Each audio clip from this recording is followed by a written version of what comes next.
Binilangan ko na kayo ng ticket. Dahil di na rin yung visa nyo. Tigi-tigi sa kayo. Sino yan? Mama mo. Sa mama mo yun, sa mama mo. Dahil di na rin yung visa nyo, sa mama nyo yan. Saan to? Di mo na mabasa? Uy! I-stay kami rito! Resident visa? Ay! Di ako sa Pilipinas! Ah. Pwede ako mag-stay! Thank you, Lord!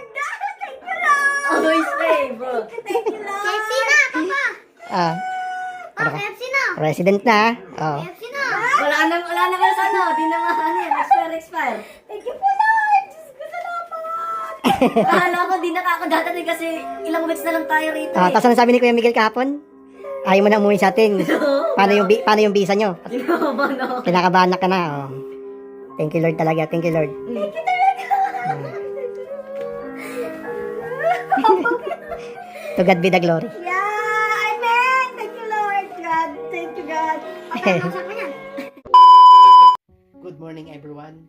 Gusto ko lang pong magpasalamat sa tumulong sa pag-process ng resident visa application ng aking family. So maraming salamat sa tumulong sa amin sa pag-process sa ND Consulting. Lalo na po kay Ma'am Naya Nantes at kay Sir Mike. Maraming salamat po sa inyo. At sa lahat ng staff ng ND Consulting, maraming salamat po. Sa lahat po ng gusto mag-process ng kanilang visa applications, search nyo lang po ND Consulting. Maraming salamat po muli kay Ma'am Naya at kay Sir Mike.